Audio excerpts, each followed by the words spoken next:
In this country, we've had laws for over a century that promote healthy competition. Thank you. I do have a follow-up question. Since you were an SVM and then you transitioned into this new role, what are certain skills which you learned as an SVM which are helping you in your current role? Definitely. Well, Rachel, you can back me up here, but the SVM role, how much prioritization and how much gets thrown at you every day? A ton. Okay. So Rachel's nodding, right? Yes. Yeah. So SVM, you're pulled in a bunch of different directions. You have to, mercilessly prioritize what you're going to do to improve the business. And so a lot of that is applied, I think, in the product manager role as well, where you have to figure out what your long-term strategy, and you have to prioritize all of these different tasks that you could potentially do for what is going to drive the most amount of results and impact to kind of reach your vision for the product. Rachel, do you have anything else that you think were major transferable skills from the SVM role? Sure. So within my role as a vendor manager, I was known as the selection SME. So we look at all of health and personal care, and within that we have subcategories. And so we're constantly trying to figure out what new vendors should we bring on board. And the selection SME role helped me really figure out what's the best opportunity for Amazon in adding new vendors? And then also, how do we assure that once those vendors are selling through our platform or selling on Amazon.com, that they are successful?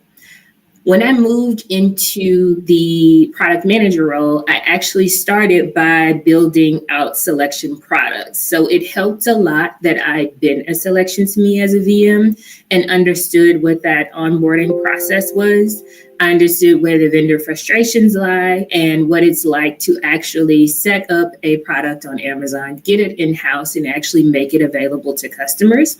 And so that was something that was very much a transferable skill, because now I am looking at how do I build a product that basically moves something through the selection funnel from beginning to end. And I was able to leverage the perspective of this is what it means to onboard. This is what it means to come to first sale. So there are very transferable skills that you'll find moving from the VM role into the product management role, depending upon what products or what other projects you are working on as a PM. And then just kind of the last thing on this would be negotiations is key for the senior vendor manager role. We have top line goals and we have bottom line goals. So we have profitability goals that we want to hit, and we have growth goals that we want to hit. And so I think a lot of what you're doing with your vendors is trying to come up with a value proposition for them to lean into the business together and try and grow their business both on the top and bottom line. So I think that also is pretty transferable to product, because like I mentioned, kind of the catchphrase for product management at Amazon is influencing without authority. And so after you learn to negotiate and you're able to kind of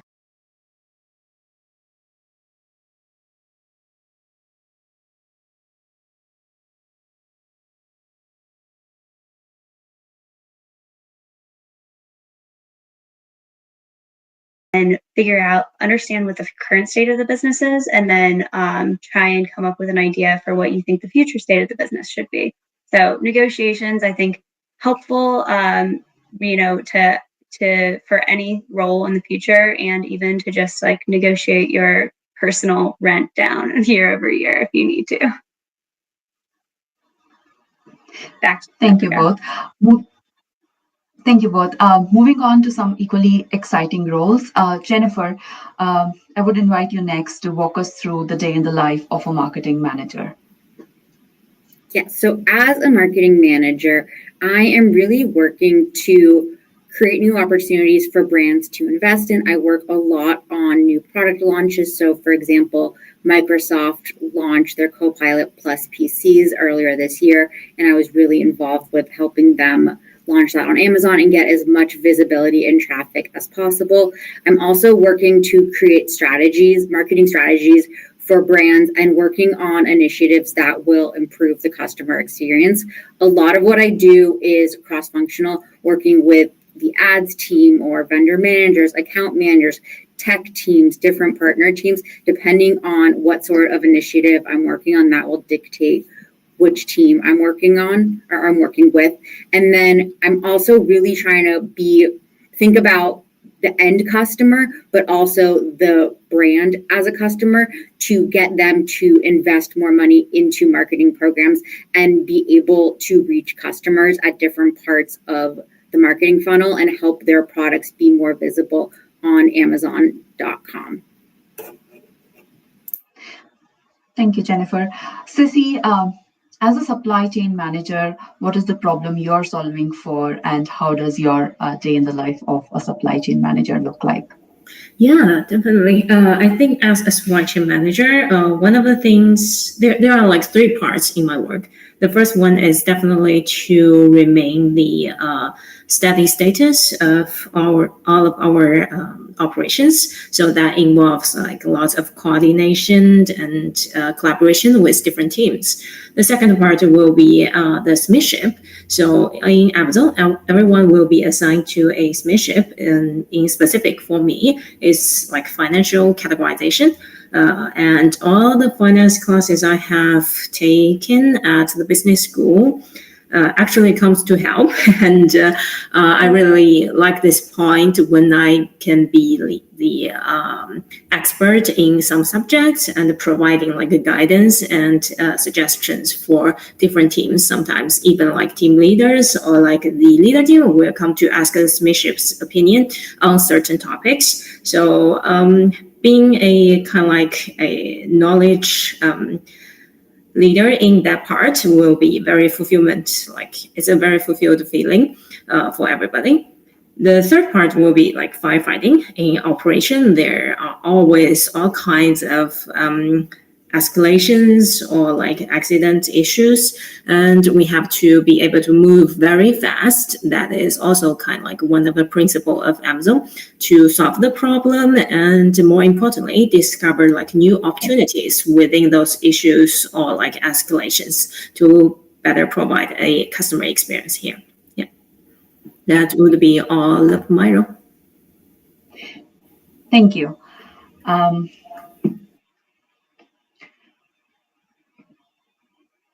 Just a minute here. All right. We will now move on to a very interesting topic, and I will invite you, Kristen, to talk about your transition from the business school to Amazon. Yeah, definitely. So I came to Amazon as an intern in MBA school. So I was able to work on a project for the pets team as a PM for the whole summer. And I was given 3 projects to work on that were related to various parts of the business that we were looking at future state options. And I was actually able to complete 5 different projects because of kind of our, move fast and break things mentality of trying to, move as quickly as possible to make sure that we give the best customer experience. After business school, I returned as a senior vendor manager. I will say that Amazon does a great job of ensuring that you're able to ramp quickly in your role. You are given an onboarding buddy, you're given a mentor, and your manager works closely with you while you get to know your business, while you get to know your role, and while you get to know kind of some of the peculiar ways of Amazon. And I think from there, your mentor and your managers kind of are, I would say, career-long advisors to try and figure out your career progression, which I can see is the next question. So I'll stop talking about that and I'll let some of the other panelists answer that. Thank you. Moving on to you, Rachel, let's talk about your career progression. What characteristics do you believe helped advance your career at Amazon? Yes. So as I mentioned, I started as a senior vendor manager and did that for about 18 months. And now I have been a product manager, I think, for just over 2 years. When I came in as a vendor manager, I was able to gain a lot of experience very quickly. I kind of think of the VM role as being that of a general athlete. It really does prepare you to do a lot of different things at Amazon, because a good portion of our business is based on the vendor experience and what you do as a part of the retail team for vendors. Whether that is being internal or external, it allows you to work across a multitude of teams and get to learn a lot of teams very quickly, because vendors have a lot of needs, and each of those needs generally speaks to another team. I always knew, even when I came in as a vendor manager, that ultimately I wanted to, number one, work on the international side of the business, and number two, I wanted to look into product management. But I wanted to make sure that I fully understood what that meant. I did not have any product manager experience, but I found that I was able to leverage some of my program manager skill sets prior to Amazon to help with both the VM role as well as the transition into product management. So when I got to the point where I was ready to start looking at moving into the product management role, I actually started to look internationally, as in, do I want to go to Amazon London? Like, how far into the international prospects did I want to move? And then I decided, I'm not quite ready to go that far out. I want to get some product management experience here in Seattle before moving into a new role. And so I started to look into our international teams. I was able to leverage, having been a former vendor manager, as I mentioned, the Selection SME experience, and start working on building out selection projects specifically for emerging stores. And now I've been kind of under a scope change in which I'm looking more at profitability and how do we make our more emerging stores, like how do we grow them faster? How do we increase profitability? As Kristen spoke to, there is a lot of negotiations. There's a lot of management of P&L. And having done that as a VM, I'm now able to leverage that skill set to figure out, what do VMs in our emerging countries need in order to become successful in that profitability front. Changing or moving from role to role internally did require a lot of coffee chats. It was meeting with a lot of teams, really figuring out what kind of product manager did I want to be. Did I want to build something from end to end? Did I want to be responsible for maybe just a small aspect of a product? Did I want to build something that was external facing or internal facing? And then after moving through all of those teams and having the different interviews, I found a role that fit for me. I found a team that was a great fit, not just in terms of the work I wanted to do, but how I see myself growing long term.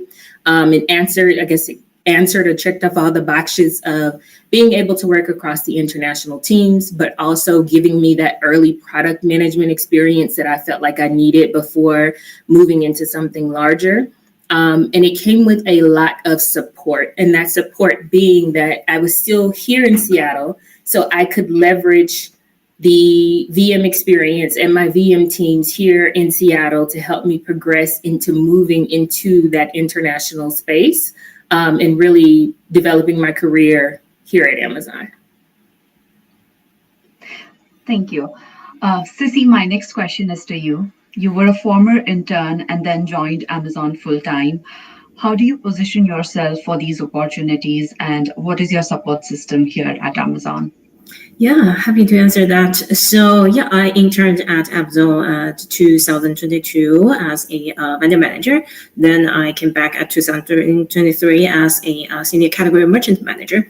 So the differences between internship and the full-time work is that internship is project-based. We have a definite time period to complete a specific project. So it's more like a sprint, but the full-time job is a marathon. And the specific things that needs to take into consideration is that in full-time job, our responsibility has increased, our work volume has increased, and there are thousands of requests coming from everywhere every day. And how to prioritize them and still build up the career transition will be the things we need to really think about. And for me, what I have done to help me with that is to connecting with a bunch of people. For example, the alumni network. I really appreciate the MLD program when I can connect with all the MBA cohort who shares like the same kind of career path and who share the same kind of passion. The second part is affinity group. So I joined a bunch of affinity group, such as like Asians in Amazon, Women in Amazon. All those affinity groups, they will host like workshops or skill like mentorship programs. All of them is very helpful, and I got to kind of like connecting to people who's outside of the ILD circle and to gain like more perspective for my work. The last part is that connecting with alumni and connecting with MLD cohort is not just for career alone. It can also be very helpful for the personal life. I mean, lots of us just graduated and moved to a new city or even a new country to have some like connection and to have a bunch of like a supporting system is very important to keep like us grounded. And especially in Seattle with 9 months of rain, we definitely can use some friends. Yeah. Thank you. Moving on. I do want to ensure that we keep last few minutes for our live Q&A. And starting with Jennifer, we will now talk about certain impactful projects, projects that have left an impact on you. Jennifer?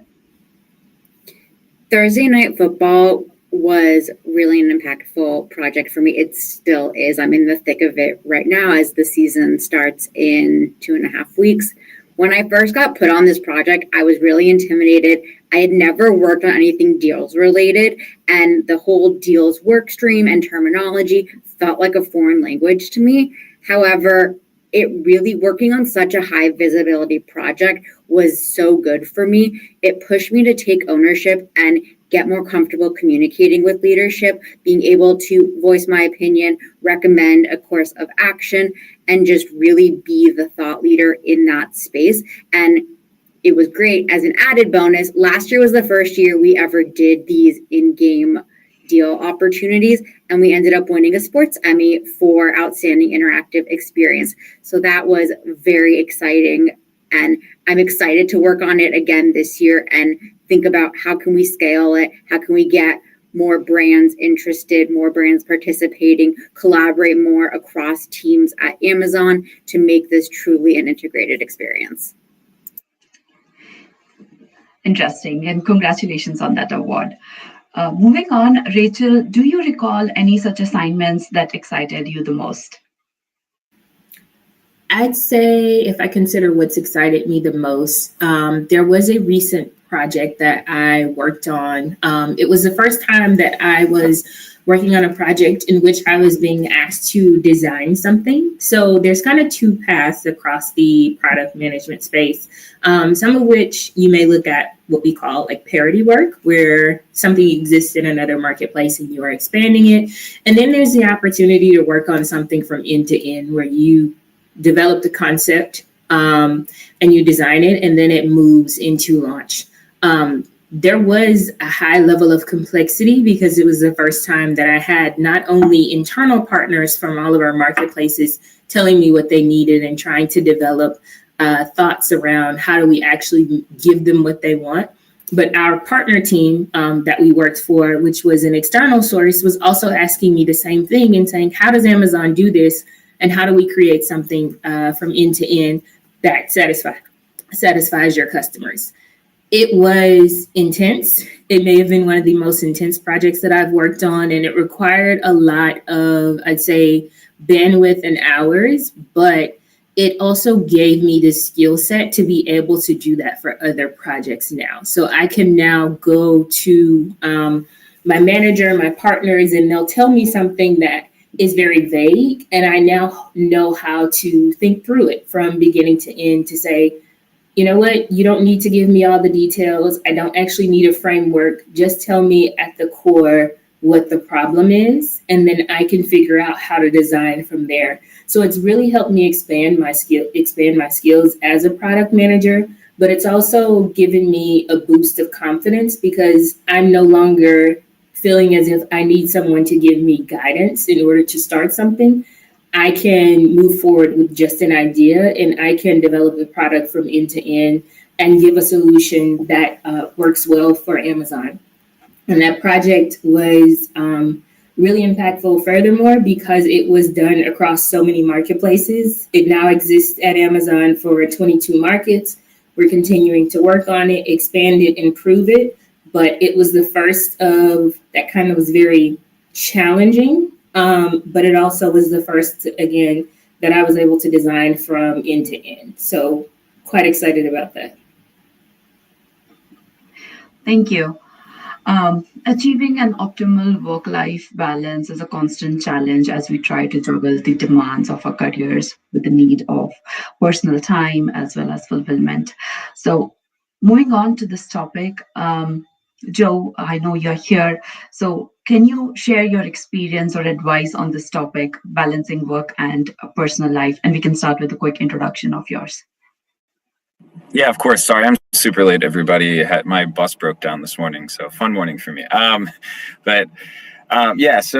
quick intro. So hi, I'm obviously Joe. I joined through the old RLD program in 2021 as a senior vendor manager, did that for about 2 years, and then was promoted into a manager of vendor manager's role, or MVM as we abbreviate it, in October. And so I've been doing that for almost a year now, which is crazy. But so when it comes to work-life balance, I think the things I found to be most helpful as a vendor manager, we use the term ruthless prioritization a lot. So making sure you understand what's important and what's not, and just being in open communication with your manager is like over communicating is key.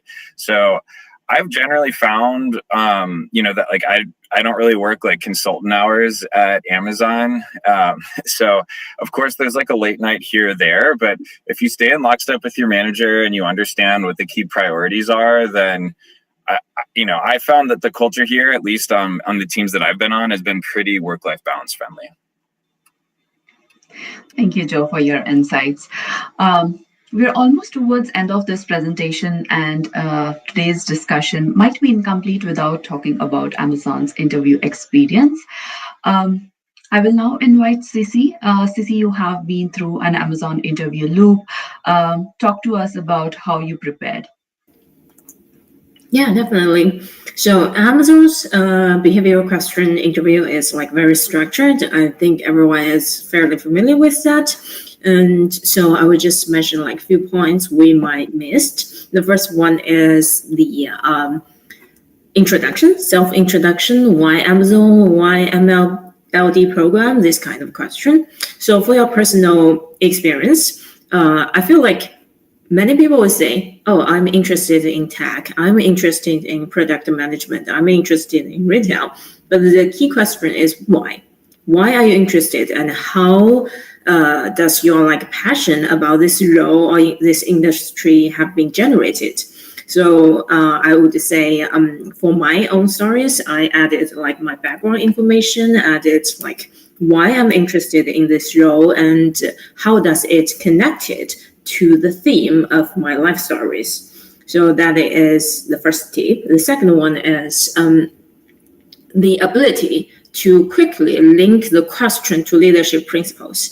I think there are plenty of resources that to help people to understand what are the question to leaderships. So during the interview, what we want to be capable of is quickly tell which leadership this interviewer has been asking me, and be able to tie your story back to the leadership principle.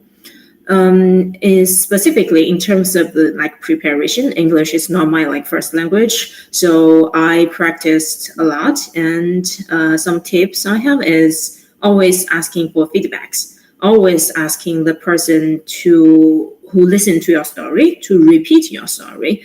That's when you know whether they understand you or not. So yeah, that would be like all the tips about the interview. Thank you for those tips, Sissy.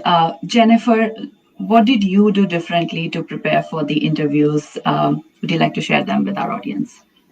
Yeah, I had 2 pieces of paper and I wrote out all the leadership principles and all of my stories, and I wrote which stories could fit for which leadership principles so that I knew how I could approach answering whatever question I get for the interview and could almost like subtly check off what I had already used so that I didn't repeat any stories. And something that was really helpful for me is instead of feeling like I had to come up with a million different stories, was thinking, how can I frame my stories differently to really answer whatever it is that the interviewer was asking and make sure I was honing in on that point. So maybe for one story, I focused on X, and then if it came up in another way, I would kind of reshift and tell a different part of it that focused on something else without repeating the story, but just showcasing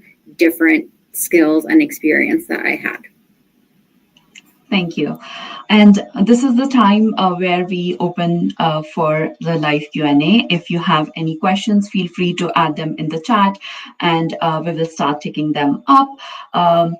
Meanwhile, Joe and Rachel, do you have anything to add from your experience about interviewing at Amazon? Yeah, I have a couple of tips that I would give. I think CC gave some good advice there. I think make sure that you answer the question that is asked. So I think sometimes, like, I've given a lot of interviews recently, and a lot of times, like, folks share good anecdotes of like impressive work experience, but it doesn't specifically address the question that we're asking. So, like, for instance, if like you get a question about like, hey, talk about a time when like you made a sacrifice like to grow your business or something like that. Like, some candidates just share a time that they made a decision that grew the business, but it's not like a sacrifice. So make sure, and it's totally okay. I think some folks feel like they have to answer it away. It's totally okay to take 30 to 60 seconds, like review your notes and gather your thoughts. So that way, so if you have to pivot a couple of your bullet points, I'm sure everybody has, you know, anecdotes that can answer more than one question. So just make sure you answer the question that was asked to you would be my biggest piece of advice. And then, since you talked a little bit about the Amazon leadership principles, so definitely make sure you review those and make sure that, you know, think about what leadership principles are really important, like seem important to the role that you're applying for too. And if you have a contact at Amazon, maybe ask them which ones are important, and make sure that you're diving into, make sure your anecdotes specifically address those. Thank you. So I will be taking the first question from our Q&A for our Q&A session from the chat. Can you speak about how Amazon Store falls into the overall Amazon or the broader Amazon? Would anyone of you like to take this question?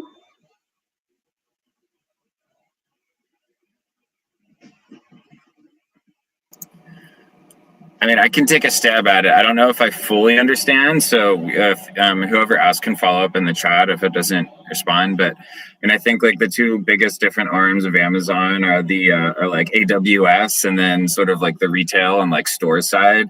Within stores, there's a lot of different things that people might do. So there's anything from like the vendor management team that I'm a part of, and a lot of RLDs end up joining, which is more traditional, like buying, almost like a merchant. But once you're inside of Amazon, you know, it's a highly rotational culture. So, you know, if you perform and meet the bar, it's not difficult to network and move into product management roles or supply chain roles.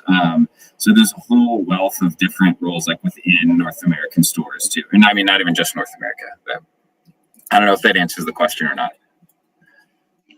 It does.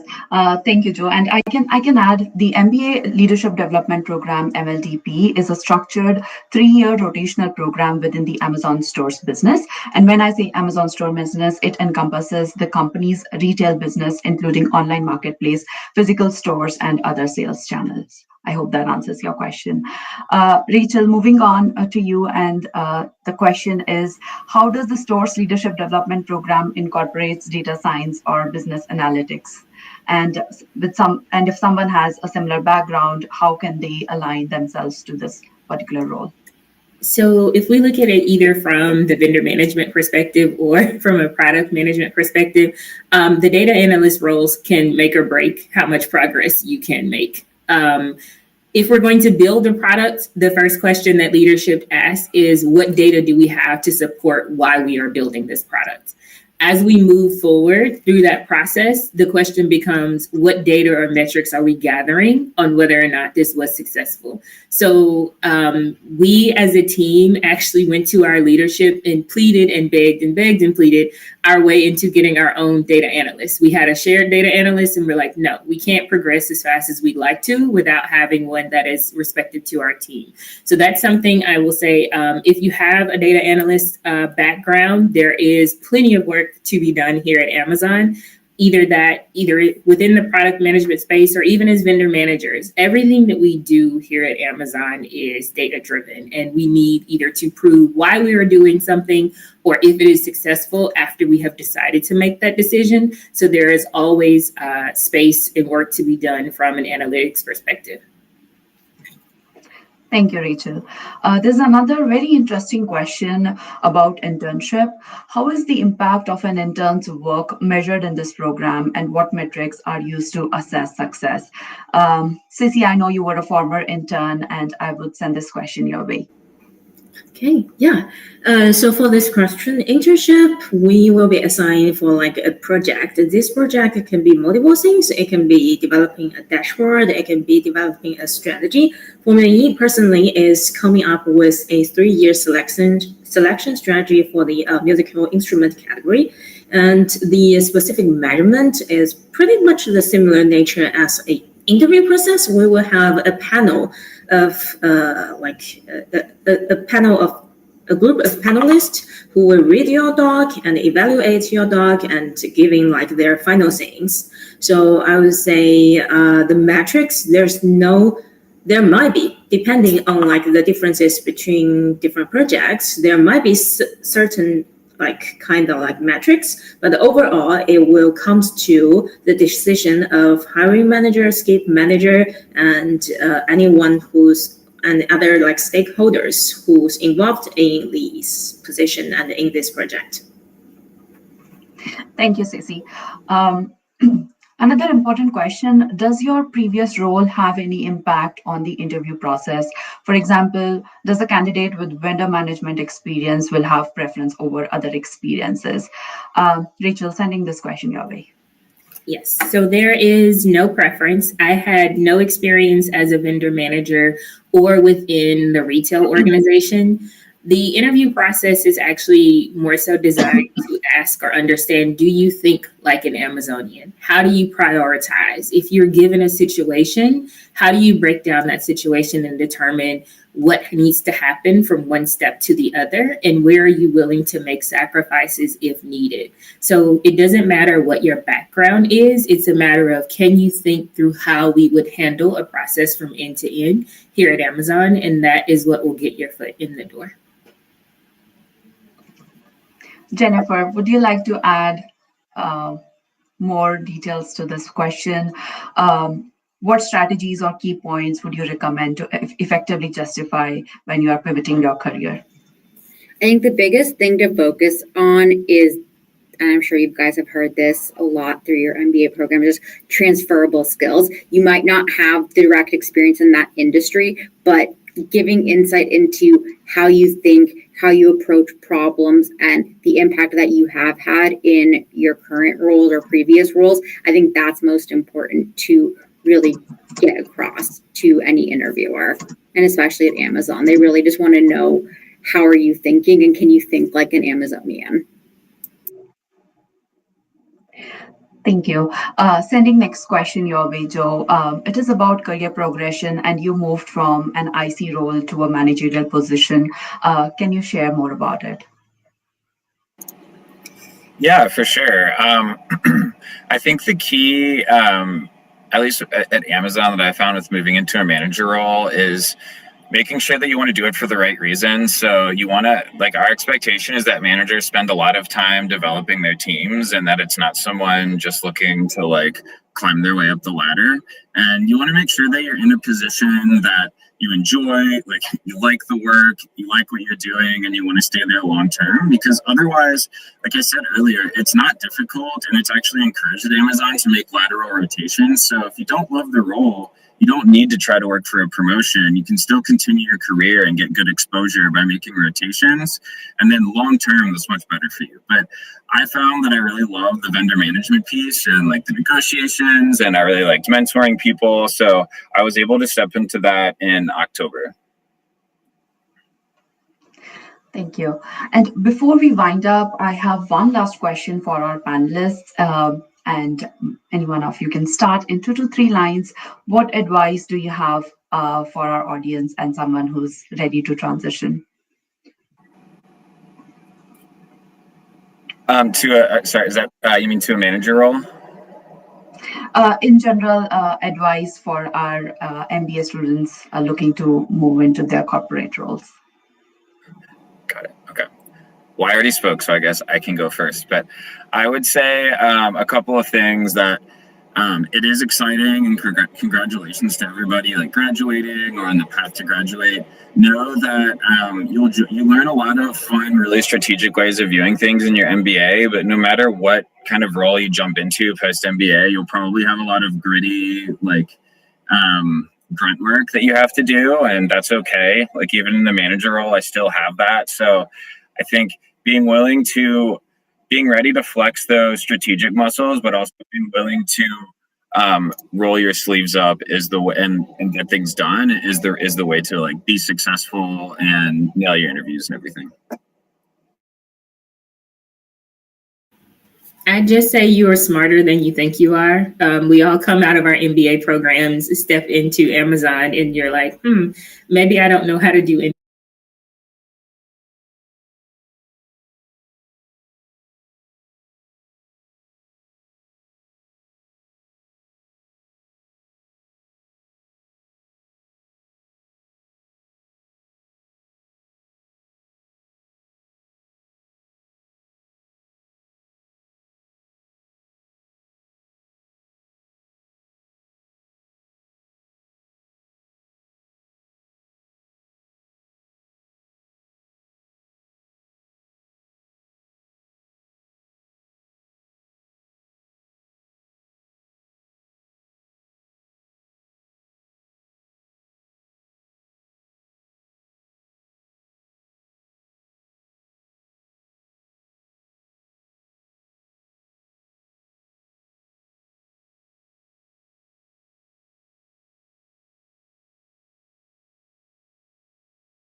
Yeah.